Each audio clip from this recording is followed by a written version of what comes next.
When you look at a map of the Balkans, you might notice that Croatia is shaped like a giant crescent for some reason, and Bosnia and Herzegovina has one of the tiniest coastlines in existence. So, where did these strange border phenomena come from?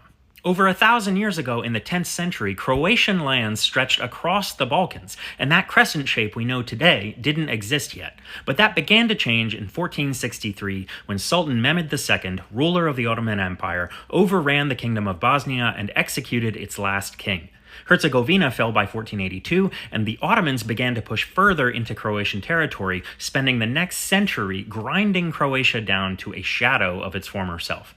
Meanwhile, Venice controlled the coast of Dalmatia, and by the 1500s, the crescent was already taking shape. Croatia and Slavonia sat in the north, controlled by the Habsburgs. Venetian Dalmatia covered the coast to the south, and Ottoman Bosnia filled the space between them. In 1699, the Habsburgs and the Ottomans signed the Treaty of Karlovitz, locking these borders into place. When the Habsburg military frontier, a border defense zone, was dissolved in 1881 and folded into Croatia-Slavonia, the crescent shape was permanently codified and was then inherited by every subsequent political arrangement, from Austria-Hungary to Yugoslavia. As for Bosnia and Herzegovina's absurdly small coastline, the story begins with one of history's most remarkable microstates, the Republic of Ragusa.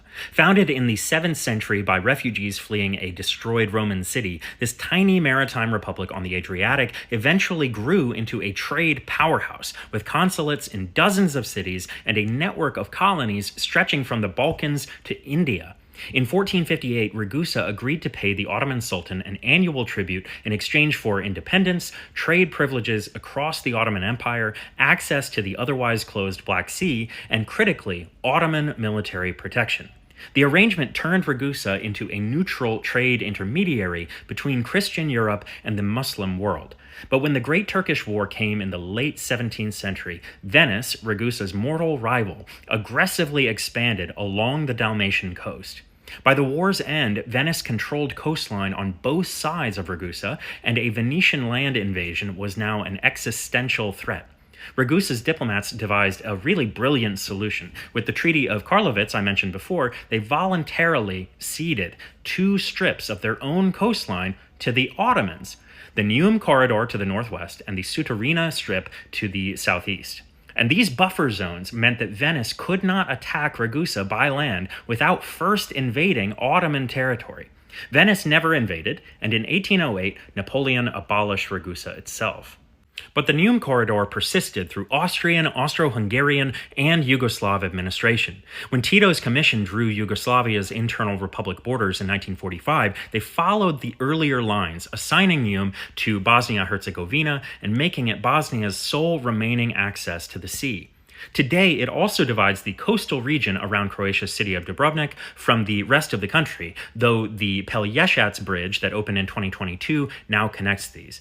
Interestingly, Croatia is a member of the EU, the Schengen area, NATO, and the Eurozone, but Bosnia and Herzegovina belongs to none of these, and Bosnia can only reach the open sea by transiting Croatian territorial waters. There remains no ratified bilateral border treaty to remedy this, but the deeper reality is actually that Bosnia's true freight access to the sea runs through Ploče, a Croatian port connected to Bosnia by rail.